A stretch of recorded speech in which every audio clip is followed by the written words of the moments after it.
वो तो लगेगा नहीं। हाँ स्टार्ट हो नहीं ये फोन रखो सर, ज़्यादा नहीं है। ठीक है।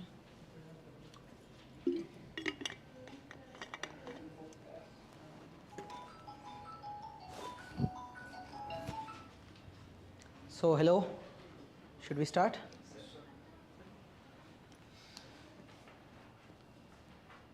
You people are attending? So is my voice audible? Yes? Okay. So let's start. Yes, what do you find in newspaper?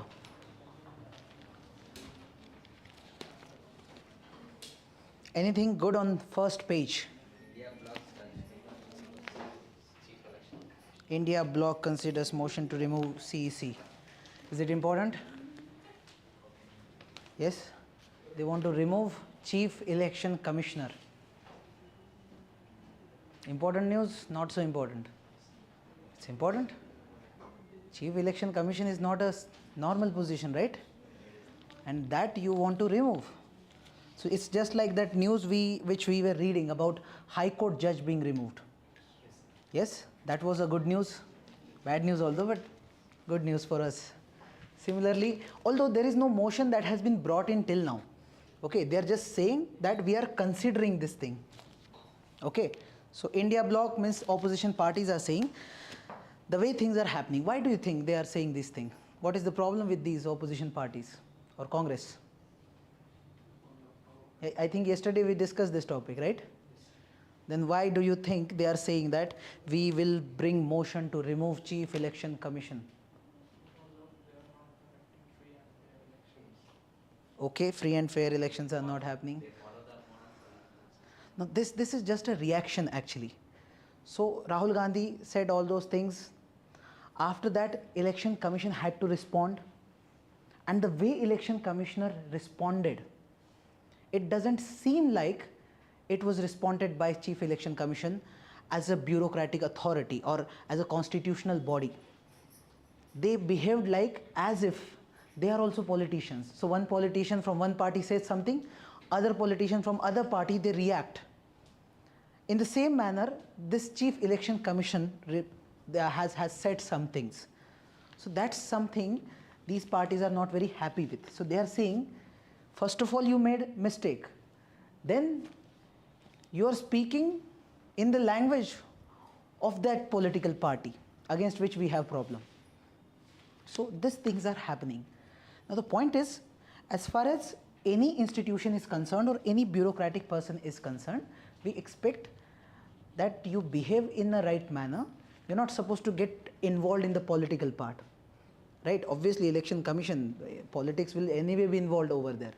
But that authority has to maintain some kind of stature. They can't behave like politicians. Okay. So as far as these parties are saying, we will bring removal motion against Chief Election Commission. If they bring, very good news, we'll see that news also. As far as this part is concerned, removal, we should know about it. At least the basic part, what is the procedure for the removal of Chief Election Commission. I think we discussed the appointment part, how they are selected, how they are appointed. Am I right? Yes, very good. So now, as far as removal part is concerned, so first of all, we reach out to this Article 324. Okay, it has 6 clauses and all those deal with this Election Commission of India and the Chief Election Commission, etc. Now in that, if we talk about the removal, see, when we talk about Election Commission of India, we said right now it's a 3-member body. The members could be increased also. Right now it includes 3 members. One is Chief Election Commissioner and 2 are normal election commissioners, right? Now removal process for these 2 is different. When it comes to normal election commissioners, their position is not so secure. But Chief Election Commissioner's position is very secure. How? When it comes to Chief Election Commissioner, they can be removed in the same manner as Supreme Court judge. Now we had decided how a court judge is removed, Supreme Court judge is removed. What's the process? Special majority in the parliament, right? In both houses, you need special majority. This includes majority of the total membership of the house, right? 50% plus 1 of total membership plus 2/3 of the people present and voting. Am I right? This we had already discussed. So this kind of special majority is needed for Supreme Court judge removal. So same, Constitution only mentions same manner as Supreme Court judge. So we have to assume it's the same process. Okay? So this has been given. Now this clearly shows that the kind of protection we give to the Supreme Court judges, similar kind of protection is given to Chief Election Commissioner. It's not easy to bring this majority, right? That means it's tough. That means their tenure has to be secured, because Supreme Court judge, Supreme Court or judiciary is an important organ, and its independence is very important. Otherwise government will do whatever they want to, right? That independence has to be ensured. Similarly, election commission's independence has to be ensured, and that's why this kind of special majority is needed for the removal. It's a good thing or bad thing? Why bad thing? What do you want? Simple majority? Remove like this? Huh? What do you want? If it is bad, then what's the problem? You want some new process? You want Modi ji thinks that this election commissioner is not performing well, remove it today. He's not normal bureaucrat, nah. He's election commission, so he's heading that election commission, and they have got a lot of responsibility to ensure free and fair election. If there is any problem in election, entire system will get collapsed, right? But government will put their power. Government will always want that these bureaucrats should work in the way they want. So their independence has to be ensured. How will you behave in independent manner when you are very sure that nobody can do anything with me? When I'm sure that this person cannot remove me, then I'll do whatever I want to. Simple. So when they know that special majority is needed, that's not very easy for any government to bring in. So CEC will work in a proper manner or independent manner. Okay? Now I said this kind of security is provided to Chief Election Commissioner. Okay, the grounds of removal, same that is mentioned for Supreme Court judge, will be applicable here. Like proved misbehavior or incapacity. If his misbehavior is very much clear, very much visible, or he's incapable, he's, let's say, mentally ill, he's not capable of doing his job, in that case, he can be removed, right? Now this is for Chief Election Commissioner. As far as normal election commissioners are concerned, those two members, for them they do not get this kind of protection. For them the procedure is simply President can remove them if Chief Election Commissioner recommends this thing. If CEC says out of these two remove one person to the President, President can remove. They are not getting the kind of protection he is getting. Okay? Remember this information. That's it. Nothing else you need to know. Okay? Yeah. Next article. Which one is important? You people tell. What's important? Anything on first page? If not on first page, then next.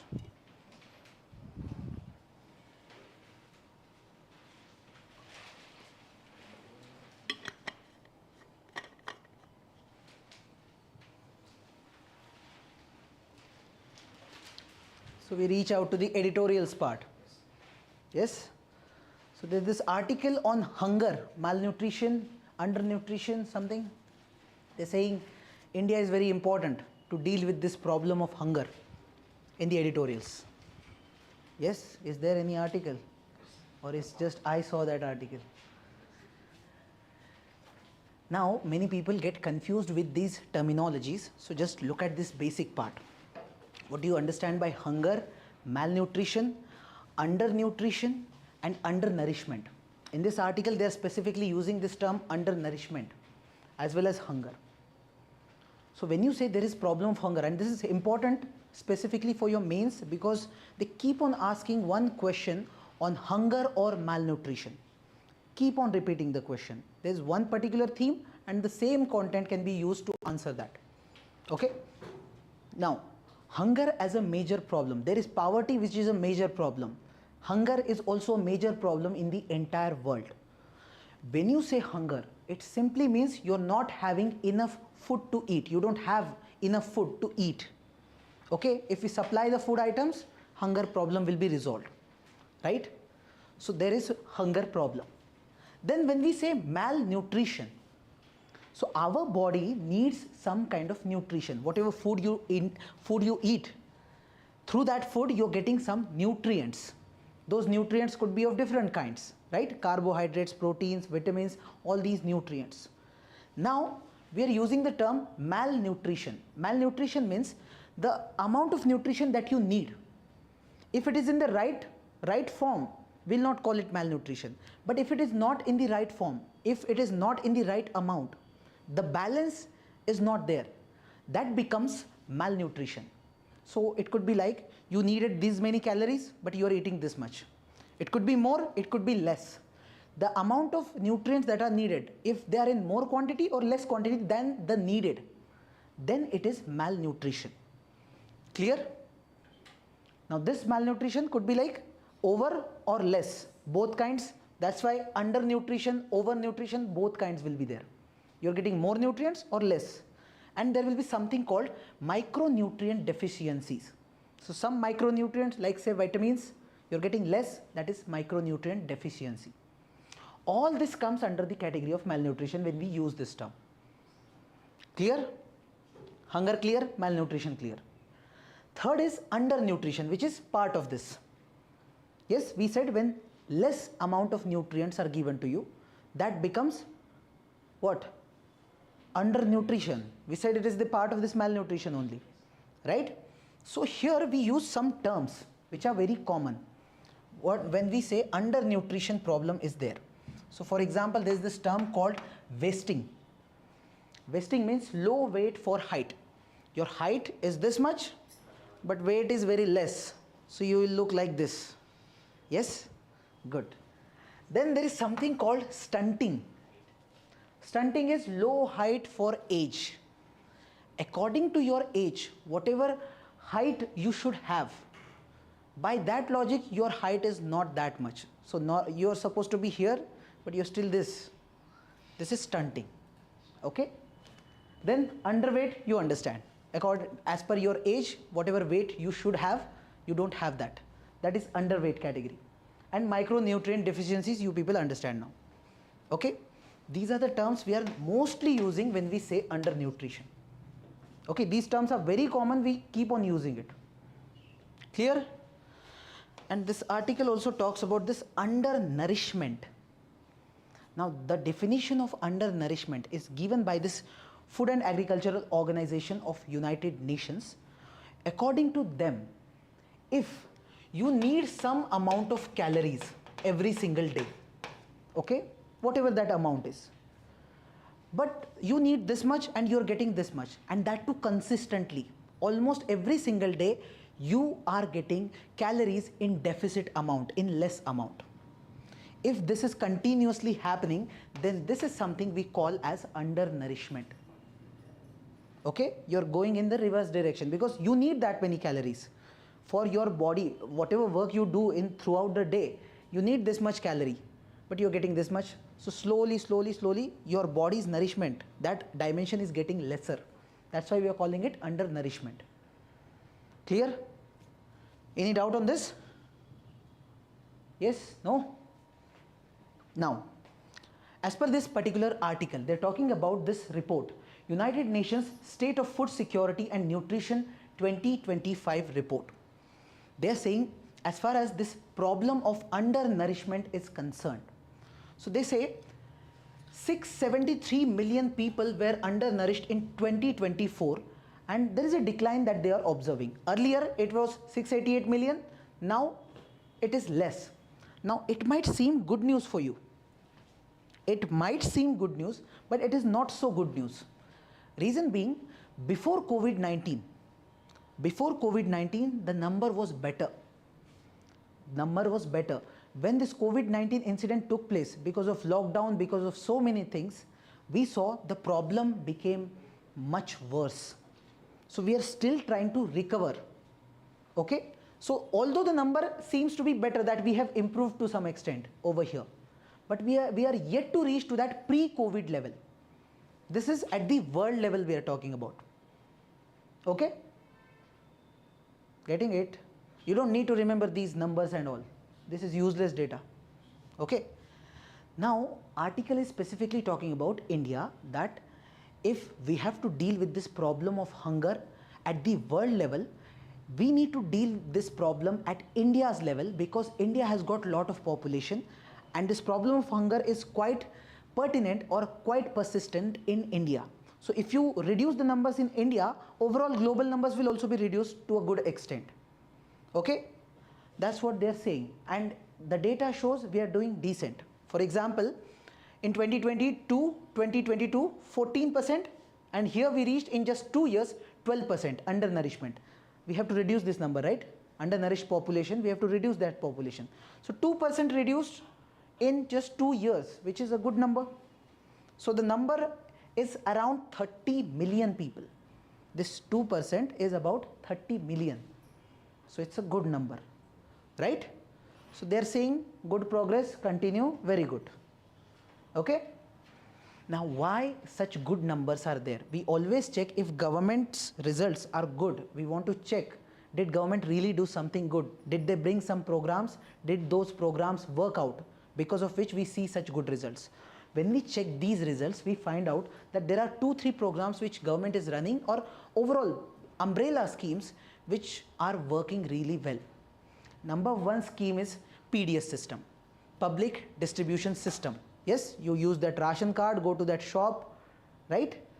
That system is ensuring that hunger is reduced, because you're giving these food items, basic food items, at a very low cost, and this scheme is working really well, whether in rural areas or in urban areas. Mostly in rural areas this is working really well. Okay, so here we also added this Aadhaar enabled things. So now you go for this using thumbs and all. So earlier what used to happen, people used to take ration card. Some people used to steal ration cards. So let's say your home is beside my home, I'll steal your ration card, you forget, you're also, and now I'll go to that shop and I'll ask for, give me lot of grains. All these are mine. This is corruption at local individual level. Now that shopkeeper, he's multi-talented. What he used to do, he used to get, let's say 50 kgs of wheat he got. He used to say, I just got 25 kgs. We'll supply this much only. When people are going, see, I got only this much. Already he supplied the remaining part to some other seller. Right? Now, this is the retailer. Individual I told you, retailer I told you. Above the retailer there is distributor, who is supposed to distribute this to those retailer shops.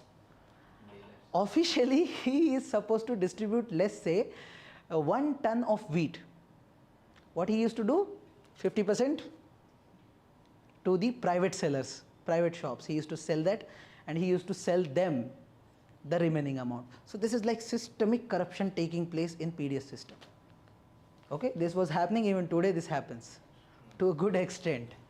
Okay, but still you see, even after that corruption, still when the system is working, still we see such good results. So if we do it on the larger scale, if there is no corruption, I think the results would be something which we cannot even imagine.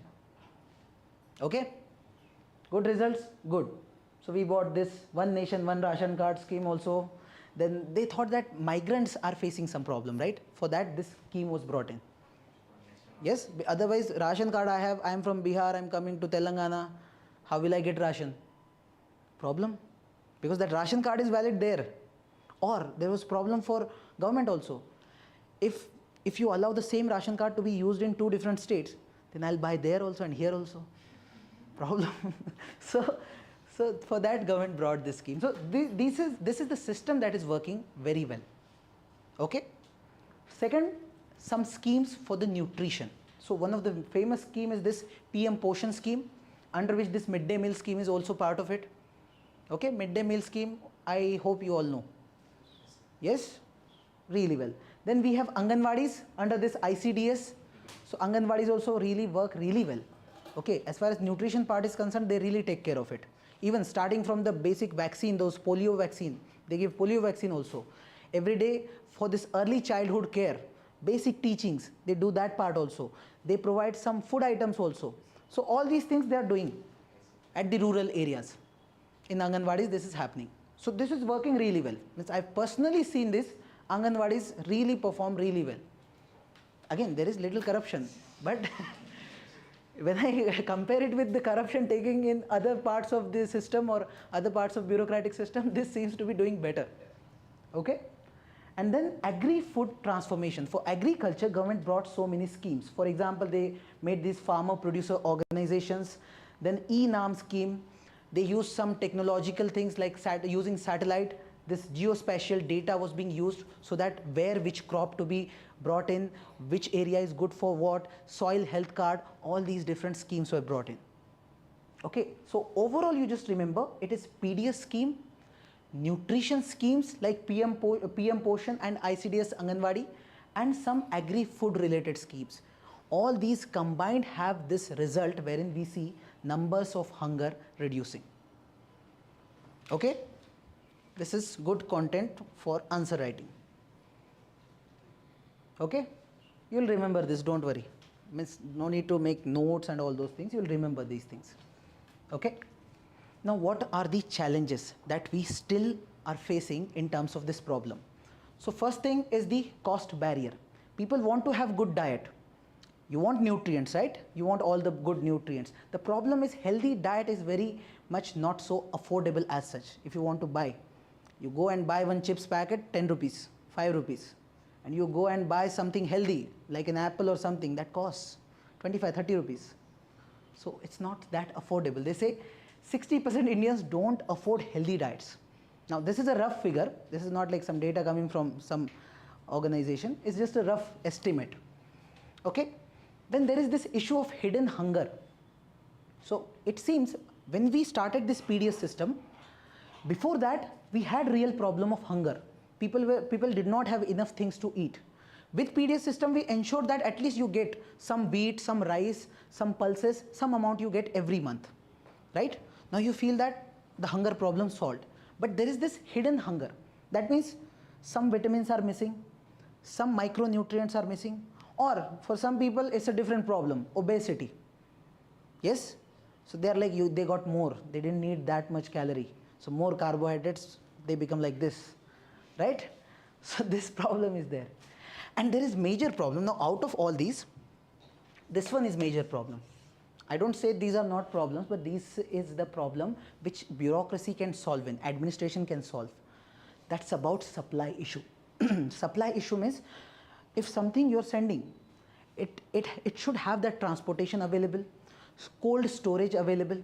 If you can't store something, let's say you have wheat, let's say take example of something like vegetables. You have tomatoes and you have to send tomatoes from, let's say, Hyderabad to some other district. But by the time it reaches there, the tomato is gone, like it's in the worst condition because it needed some kind of refrigerator or some cold storage, which you did not have. So it became useless. So even if you have things to supply, with time, are they going to survive or not? That depends on your cold storage or storage facilities. You need some warehouses, some storage facilities. These distribution units have to work really well. Okay, and that also helps in inflation also. See, suddenly, if let's say this time after with monsoon, everything is going good and many farmers produced pulses. Okay, they produced, there is demand in the market, there is supply in the market. Prices are okay, no problem, right? Suddenly if supply is stopped, what will happen? Prices will increase. Now this happens many a times that when pulses are in the market, they are more, means all the pulses produced by farmers, all are in the market, so prices will go down. And then suddenly, because nobody is producing, or let's say there is issue of monsoon or something, suddenly the pulses are not in market, prices will go up. Now isn't it better when the prices are going down, some farmers should just keep their pulses as it is in some warehouse. When the prices will increase, they can sell it, right? Or when there will be no supply at all because of some monsoon problem or something, at that time you can sell it. This will ensure that inflation doesn't go up. So this is something we can think about. Okay, this is supply issue that we need to deal with. Clear? And this hunger, this is important because of this SDG, Sustainable Development Goals. Yes, number 1 is? No poverty, very good. Number 2 is hunger. I suggest just mug up all those SDGs. Good content for answer writing again. If you maximum students do this, when they don't know anything, in the conclusion they will write SDG this number. So, okay, not bad. Now next article is about women empowerment on the next page, right? Now this article, I suggest you people should read this article. Yes, good vocabulary, good article to read to understand the social issue around women. Okay. Now anyway, you will study about women related issues as part of Indian society, for essay also. Okay, in GS2 also to some extent we will study about women related laws and all. Now this article specifically says few things, like when you say women empowerment, so people are looking at empowerment in this way, that we have given some quota, some kind of representation. Let's say in parliament we say 33% reservation will be given to women. Such kind of things when we talk about, this article says this kind of representation or quota or something, or let's say somewhere where women were not visible earlier, now they are visible because of this quota, because of this representation, reservation. That is not real empowerment. That this article is trying to say. Now see the difference between real empowerment and this kind of empowerment. You see in, let's say, parliament, in Lok Sabha or in Raj Sabha, let's say there are no women, so you said women representation is needed. Now you gave some reservation, and through reservation women came there. Now do you think women got empowered over here? It seems like they have got, at least some women are there, but there is a problem. That problem you can specifically see in Panchayati Raj system. So in Panchayati Raj system there is reservation for women. Yes. Now what happens in reality? Their husbands deal with everything. The woman is just for showpiece. Everything is done by the husband. There's this concept of Sarpanch Pati. Yeah, Sarpanch Pati, and that's working. Yes, that's working. Now at the national level, when you look at parliament, now this is something, if you see the politics and how things are working, you will get to know that if you observe women in the parliament, already they are very less, 14-15% only. Out of that 15% also, all of them are not real representatives. Some are real. Some they fought and they came with elections, they influenced people and they got into parliament. Some are relatives of some big politician, and because of that they came here. Are you getting? So already 15%, out of that also maximum I am saying they are coming through this part. So are they real representatives of women? No, just because they were relatives, they somehow got into it. It is not their real authority. Getting it? So you need to understand all those dimensions when you look at empowerment. So this article specifically focuses on what is real empowerment for women. It will be real when they make decisions on their own for themselves, without any fear, coercion, or any structural hurdle, any hurdle of society or its structure. When they will take decisions for themselves, that's real empowerment. Or if at the local level we have to take any normal example at home, a woman got a job. Has she become empowered? It seems she got a job. She is educated woman, getting job in some government office or private, anywhere. Now the point is, whatever money she gets, as soon as she comes to home, all the money she has to give it to the husband or the family or anyone. She cannot decide. Even if she keeps that money with her, it's the family who decides what to do with that money. She's not taking decisions. Am I right? This happens? So this is not real empowerment. Now this article specifically talks about different dimensions. Read the article and then if possible read this, make note of this. This is very good content. Okay, this is not something one needs to teach. You can understand this, that they don't want any kind of stereotype, patriarchal norms, right? So I'll just leave it here. I hope you will read because the article is good. Okay, next. Next article on China. China likes donkeys. Very interesting news. So China is quite interesting. In China, they have something called traditional medicines. Okay, and there they need donkey.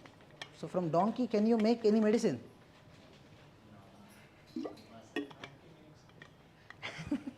No, not donkey milk. so, so in China, they make many kinds of medicines from different animals. It's not like donkey. They make medicines from different animals, even many wild animals also. This specifically became a big news, especially in the times of COVID-19. Because they say because you do all these things, that's why such viruses, zoonotic viruses come in. Because you have to get in touch with the animals, right? Now the point is, this article specifically talks about donkeys. For exam, not so important, but just look at what is happening. So they have this medicine called Ijiao. You just know this term, that this is nothing but a traditional medicine in China that they make using donkey. Okay? It is used, and they say that it has lot of usage, like it improves your blood circulation, treats anemia, fertility problems, boosts energy, etc., etc., etc. Okay, so it's their Ayurveda, we can't do anything. So now the point is, the problem is, for this medicine, they are killing donkeys in China. Is it a problem for us? No. But the problem is, Chinese donkeys population has got reduced substantially from 11 million to 2.5. And the demand is so high that they are importing a lot of donkeys from different parts of the world. So right now, if you see, 50% of their donkeys are coming from Africa, and then remaining from rest of the part of the world. Continuously they are importing. It seems now the world will not have any donkey. The way this thing is happening. That's what the article is also trying to say. And then they came to India. They are saying, in India already the population of donkeys have reduced, and now if China keeps on importing from us also, or if we start sending, even in India, we will see the same condition. Okay, that's it. They are not saying anything else. Okay, just remember this term. I don't find anything important for exam as such. Okay, good. If they put this question, they're like, UPSC is interested in donkeys. Next, this article is very important. Is this available in the newspaper or only in online edition? Okay, good. Now this article specifically talks about nominated members to the union territories. So we have states and we have union territories. So union territories, who has the control? Is the central government or state government? In union territories, do they have their own government also? Yes or no? Yes? Which union territory has their own government? Delhi, very good. Pondicherry, very good. Yes, yes, yes. Jammu and Kashmir, very good. Jammu and Kashmir also has assembly. Andaman Nicobar has, do you think it has any assembly? No. What about Lakshadweep? No. So we have union territories. Some union territories have legislative assemblies, some do not have. Now what do you understand from this difference? Is it good to have legislative assembly or not? Good. Then why they are not putting in Andaman and all? Low population. Okay. Now see, first of all, union territory. The name clearly shows it's the territory of union. That means it is the territory of central government. There is no state government. But according to the logic of democracy that we started, if you see article number 1 of Constitution, India, that is Bharat, shall be union of states. The term is union of states and not union territories. That means we don't want union territories in reality. We want states only, right? But whenever a particular region has some problem with the nearby regions, or the conditions in that area are different, so we usually put it in the union territory category. Andaman Nicobar was in UT since a long time. But earlier, even Himachal Pradesh, that was also union territory. I think even Manipur was also union territory, right? So it was union territory, but with time it was made state. It got the statehood, it became a separate state on its own. And why it is needed? Because we are in democracy. We expect democratic setup. If central government is dealing with everything, there won't be democracy. There will be a bureaucrat from central government, he will stand there and he will take all the actions. But democracy is people should rule. So your people should go there, they should make laws, they should take decisions. That will not happen in union territory, right? So with time we expect either make it a state or at least start the first thing, give them state assembly. Okay, so Puducherry, this Jammu and Kashmir, Delhi, they have got their state assemblies. Okay, so state assembly is there, so there is their government also, right? So there will be council of ministers, chief minister, all these positions will be there. But center will appoint their own administrator also. So normally the term used over there is lieutenant governor, right? Not normal governor, we use lieutenant governor. Now, in states like Telangana, Andhra, if council of ministers or chief minister takes a decision, will governor have to accept it or no? Accept it? Yes, there is no doubt about it, because democratic government has said this, you have to accept it. But in union territories, if chief minister or council of ministers took a decision, let's say in Puducherry, they decided something, but lieutenant governor doesn't like it, so what will work? This or this? Lieutenant governor, because it's a union territory. Eventually is the central government whose power will prevail. Okay, now the issue emerged because recently some members had to be nominated to the Jammu and Kashmir Assembly. So nomination happens like in our parliament, I think Rajya Sabha, we nominate 12 people, president nominates, right? So nomination is common. Okay, 12 people we nominate. There was something called Anglo-Indian. They were also being nominated, but then government brought some amendment and said, now we don't need Anglo-Indian representation as such. But that was happening. Even in state assemblies, that was happening earlier. Okay.